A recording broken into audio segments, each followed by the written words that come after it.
안녕하세요, 문우철수입니다. 오늘은 2024년 6월 23일 이번 영상에서는 캐시우드가 지난주 월요일에 막 매수한 주식 3개에 대해서 알아보겠습니다. 어떤 주식을 매수했을까요? 여기서는 아마존, 플란티어, 페이저듀티에 대해서 나옵니다. 아마존과 플란티어는 올해 높게 상승을 했고, 이런 성장은 양쪽 회사에 모두 가파르게 진행되었습니다. 페이저듀티는 반등의 조짐이 있고, 하지만 주가는 전년 대비 많이 하락해 있는 수준입니다. 본문입니다. 널리 추종받는 성장 투자자 캐시우드는 새로운 거래 주간을 시작하기 위해서 큰 움직임을 보였습니다. 캐시우드는 2020년 폭발적인 복귀 이후 다시 정상 궤도에 오르려고 노력하고 있으며, 이로 인해 그녀는 미국에서 가장 널리 추종받는 성장주 투자자 중 한 명이 되었습니다. 하지만 그녀의 투자 스타일, 즉 하락해 있거나 아니면 횡보하는 주식에 그녀의 신념까지 추가가 돼서 일부 주식들은 그녀가 매수한 다음에도 폭락하는 그런 사태를 겪었기 때문에 반드시 그녀가 산 주식이라고 해서 믿고 따를 수는 없는 상황인데요. 그래도 여러가지 주식에 대해서는 좀 참고할 만하죠. 그녀의 최고의 유명한 펀드는 전년 동기 대비 16% 하락한 상태이지만, 그녀는 일정한 그녀의 신념이 있고, 지난 월요일에는 아마존, 플란티어, 페이저듀티를 매수했는데 왜 이렇게 매수했는지 알아보죠. 자, 먼저 아마존. 리딩 온라인 소매 업체는 20년 동안 엄청난 성공 스토리를 보여줬고, 1997년 상장 이후 매년 플러스 순매출을 기록했지만 2022년 9% 성장과 지난해의 12% 성장은 아마존에서 가장 약한 2년이었는데요. 아마존 CEO 앤디 제시는 전자생활의 회사의 수명 주기 중 이 단계를 최대한 활용하려고 노력하고 있습니다. 그는 비용을 절감하고 AI를 사용하여 참여를 유도하는 방법을 찾으려고 노력하여 아마존의 효율성을 개선하고 있습니다. 올해 1분기 순 매출은 13% 증가했지만 순이익은 3배 이상 증가했습니다. 아마존은 저성장 환경에서도 여전히 훌륭한 업체인데요. 지난 4분기 동안 잉여 현금 흐름은 488억 달러에 달했습니다. 그러나 그 돈 중 일부를 분배 형태로 주주들에게 돌려줄 준비가 되어 있지 않고, 현재 배당 정책을 시행하지 않는 시가총액 기준 미국에서 최대 기업 중 하나입니다. 하지만 투자자들은 괜찮을 것입니다. 그들은 시세 차익을 위해서 이곳에 왔고, 주가는 지난 1년 동안 47% 상승했습니다. 아마존이 과거보다 더욱 경쟁이 치열한 시장에서 두각을 나타내기 위해서는 과제가 있는데요. 오프라인 체인점은 디지털 판매에 있어 점점 더 나아지고 있습니다.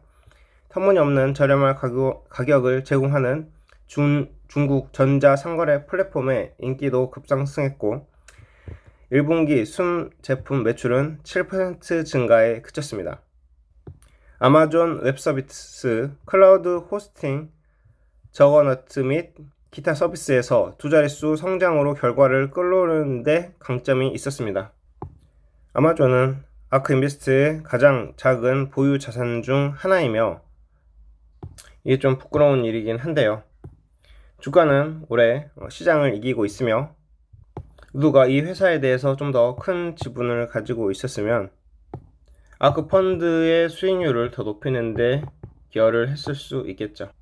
자, 제 생각에는 온라인 상거래는 알리, 테무, 지금 이런 초저가 플랫폼으로 인해서 지금 위험을 받고 있는 상황이다 라고 생각이 되고, 대신에 아마존 웹 서비스, 이런 또 다른 분야에서의 사업이 지금 아마존의 성장 그리고 생존을 돕는 데 활용되고 있는 게 아닌가 합니다. 자, 두 번째, 플란티어. 아크 인베스트의 최대 보유 자산이 모두 적자를 기록한 것은 아닙니다. 우드 10대 기업 중 하나인 플란티어가 올해 시장을 이기고 있습니다. 정보 커뮤니티를 위한 소프트웨어 도구 제공업체도 작년 초 이후 거의 4배나 증가했습니다. 시장은 여전히 팔란티어의 잠재력을 따라잡고 있습니다. 알거스 분석가 조셉 보너가 매수 등급으로 보도를 시작한 후 월요일 주가는 6% 급등했습니다. 팔란티어가 공공 부분의 서비스를 제공한다는 뿌리를 넘어 상업 부분으로 진출이 회사의 상승 여력을 확대하고 있다고 생각합니다.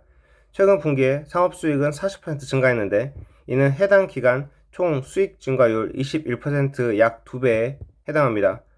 보너는 올해 팔란티어의 수익력과 현금 흐름이 상당히 높아질 것이라고 생각하지만 이것이 주가를 저렴하게 만들지는 않습니다. 팔란티어는 분석가의 올해 이익 목표의 76배에 거래되고 있으며 내년에도 여전히 63배의 풍부한 배수를 기록하고 있습니다. 한마디로 비싸다는 거죠. 자, 페이지어듀티 세 번째. 마지막으로 우리는 올해 이렇게 투자하게 된 새로운 이름에 대해서 알게 되었습니다. 클라우드 기반 기업 분석 및 가동 시간 모니터링 제공 업체는 2024년에 8% 하락할 것으로 예상됩니다.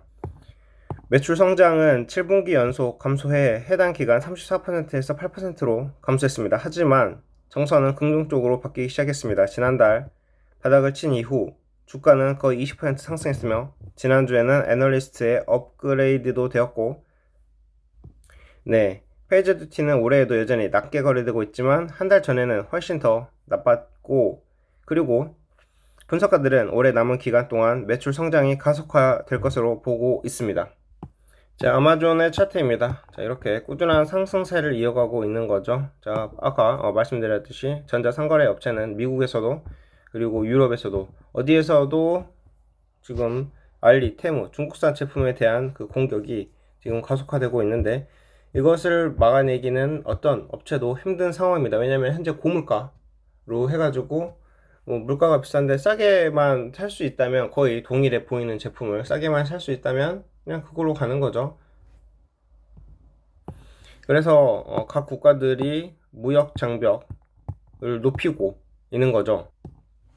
한국은 중국에 비해서 힘이 약해서 그렇게 무역 장벽을 높이거나 할 수 없고 대신 신문에서 계속 유해물질이라고 이야기하는데 유해물질이 중국산에만 나올까요? 한국산에는 없을까요? 그래서 이렇게 대대적으로 보도하면서 이것을 못 사용하게 하려고 하고 있지만 지금 한국 시장은 어쩔 수 없이 장식당하고 지금 보는 것처럼 어떤 중소기업들은 지금 매물로 나오고 있는 상황입니다. 폐업을 하고 있는 거죠. 그리고 최근에는 비아디가 프리미엄 차를 5천만 원으로 해서 지커 브랜드로 해서 한국에 상륙하려고 한다. 그러면 현대, 기아 7천에서 1억 하는 그런 차들 이런 브랜드도 위험해요. 그러면 이 주가도 어쩌면 위험할 수 있겠죠. 성능은 1회 충전으로 600km 이상 가고 어떤 차는 1회 충전으로 2000km 간다고 하는데 지금 현대 기아 한국 사람들이 한국 물품 사랑으로 인해서 그동안 많이 팔고 주가도 많이 상승을 했었는데 지금 긴장하지 않고 설마 했다가는 또 수요에 안 좋은 영향이 있을 수가 있습니다. 어쨌든 지금 거두절미하고 아마존닷컴은 다행히 아마존 웹 서비스로 해서 다른 방향으로 수익권을 계속 창출해 나가고 있으므로 그리고 이게 핫한 AI에도 지금 같이 들어가 있는 거죠. 그래서 상승을 하고 있으므로 아주 좋은 주식 중 하나라고 볼 수 있는데 저는 AI로 하면은 지금 제일 주도주가 어디죠? 자, 엔비디아. 저는 차라리 엔비디아에 투자하지 왜 주변에 투자하는지 좀 의문이 들긴 하는데 자, 일단은 아마존도 지금 세계 시총 순위권에 있어서 지금 좋은 상승 보여주고 있습니다. 그런데 여기서 말했듯이 지문에서 포지션이 작다. 그게 안 좋은 일이다 라고 이렇게 보이는 거죠. 자, 기존 저항선을 지금 뚫고 상승을 하고 있는 모습으로 볼 수가 있습니다. 여기가 가장 높았던 점이 180인데 지금 191.7 그리고 현재 주가는 189니까 기존 고점을 뚫은 상황인 거죠. 그리고 미국 11월 대선을 위해서 바이든이 여러 가지 정책을 피고 있는데 이게 경제에는 좋은 효과로 발휘해서 앞으로도 좀 더 지금 6월이니까 더 상승할 수 있다고 생각이 되는 거죠. 그리고 만약에 트럼프 대통령이 된다면 이분은 아예 돈을 막 뿌리기가 가능한 분이므로 더 상승할 가능성도 있고요. 그러면 미국 주가는 쭉 더 갈 수 있다. 그리고 세계의 돈이 전부 다 이쪽으로 몰려든다면 한국 증시는 이제 이렇게 의문사항이 드는 거죠. 미국은 세계 최강국이니까 뭐 어떻게 정책 자기 마음대로 펼 수 있는데 그 외 국가들은 지금 약소국이 되는데, 자, 이 증시는 제가 좀 말이 많은데 좀 더 이야기하겠습니다. 증시는 미국 편에 있는 국가들은 많이 증시도 성장하고 경제도 성장하고 뭐 또 이렇게 하고 하는 경향이 많이 있어요. 그래서 대만, 한국, 기타 등등의 미국 편에 있는 회사들이 나라들이 이렇게 잘 성장을 가고 있는 거죠. 자, 그 다음 팔란티어입니다. 제가 이전에 저항 밴드를 만들어 놨었는데 팔란티어는 저항 밴드를 넘어서 그 다음에 다시 올라가고 있습니다. 이렇게 밑으로 내려갔다가 올라가는 모습 참 좋은 모습이죠. 그렇기 때문에 내려간다고 이렇게 보고 있는 게 아니고 기업을 하나를 잡아서 계속적으로 연구를 해 나가는 것도 좋은 투자 방법입니다. 그래서 어떤 기업을 잡을까 저도 요즘에 참 많이 고민을 하고 있는데, 이게 보면은 기업이라는 게 이게 용암이 있잖아요. 이렇게 막 마그마가 팍팍팍팍 튀잖아요. 그러니까 이게 막 정신이 없어요. 이것 봤다가 저거 봤다가. 그래서 저거 보고 있으면 여기서 또 튀우고. 네, 그렇기 때문에 항상 뭐 어떤 기업이든 관심 있는 기업은 잘 보는 게 좋은데, 자, 여기서는 분명히 상승의 모멘텀이 나왔었습니다. 이렇게 한번 튀었는데 그 다음에 또 쭉 내려가다가 이거를 꺾는 이런 상승 추세선이 다시 하나 만들어졌고, 여기서 보면은 주봉에서도 주봉에서 완만한 상승으로는 아직 나타나지 않았고 월봉에서는 그대로 계속 상승이 일어났습니다. 그러니까 대세로 계속 상승하는 와중에서 중기적으로는 약간 하락했지만 또 상승할 여력이 있다, 뭐 이렇게 볼 수 있는 거죠. 그래서 장기 투자의 관점도 좀 잘 가지고 있어야 할 것 같습니다. 아무튼 거두절미하고, 자, 페이저 듀티입니다. 제가 캐시우드 주식에 대해서 계속적으로 쫓아가면서 이렇게 영상을 만들기도 하고 있는데, 지금 이 페이저 듀티에 대해서는 처음 보는 기업이에요. 그리고 아까 그 기사에서도 나왔었죠. 드디어 나왔다, 페이저 듀티.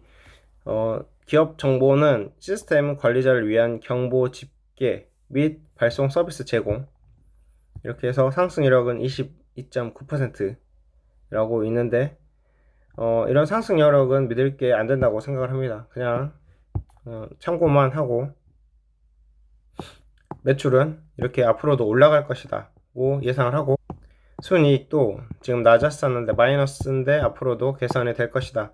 캐시우드 특징은 이런 마이너스 된 회사도 잠재력을 믿고 매수하는 그런 경향이 있고, 주요 주주를 보면은 지금 아크 ETF에서 주요 주주로 있는 것을 볼 수가 있습니다.